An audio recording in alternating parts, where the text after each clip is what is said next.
I believe that the main way in which God speaks to us is through the Bible. But now and again, my experience as a Christian, as someone who is in relationship with God, is that God speaks to me when I listen, that I can speak to him through prayer.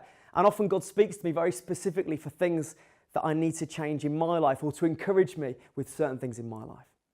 But also sometimes God speaks to me to say some things to other people.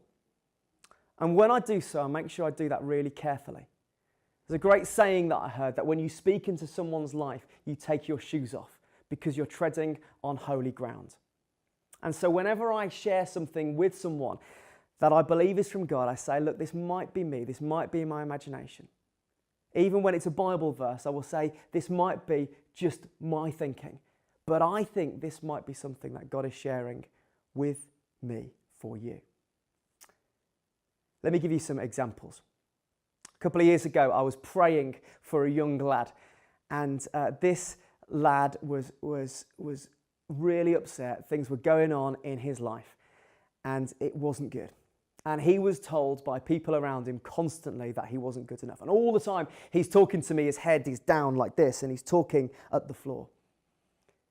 And I felt God say in that moment that I needed to look this guy in the eye and tell him that God said he was good enough.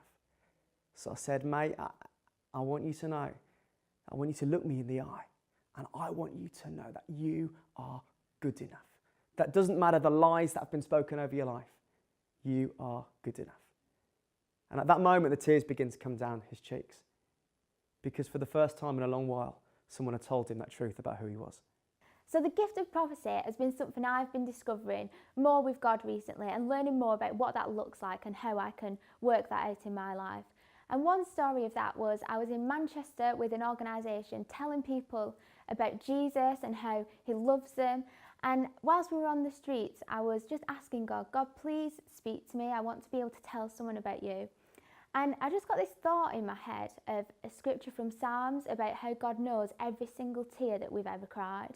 And it wasn't an audible voice or, a massive moment. It was just a thought in my mind that I couldn't get out of my head. So I said, okay, God, who is this for? And as I looked out to the crowd, I saw this woman and my heart just started beating in my chest. And again, it wasn't an audible voice saying she is the one, but it was just this feeling in my heart that I couldn't seem to get rid of. So I went over to her and I said, hi, I'm not crazy, I'm a Christian, and I believe God speaks to us today, and I feel like this is what he's saying to you. And as I began to read the scripture to her, tears just fell from her face. And she looked at me and she said, I don't even believe in God, but what you've just said to me is exactly what I'm feeling. And she began to open up about some really difficult things that had been going on in her life and how she'd been really hurt. And it was at that moment that I got to pray with her and I got to tell her more about Jesus' love and what he thought about her. And it was just incredible. I've never had anything prophetic in all my life as a Christian. I've never heard God speak to me about an image for someone, or God speak to me directly about a particular word of knowledge for someone. I do often find that when I open up my Bible that a particular passage stands up to me or speaks to me, sometimes about a specific person, but I've certainly never had that kind of gift of prophecy. And so if you haven't either, it's totally fine. God can speak to you in other ways.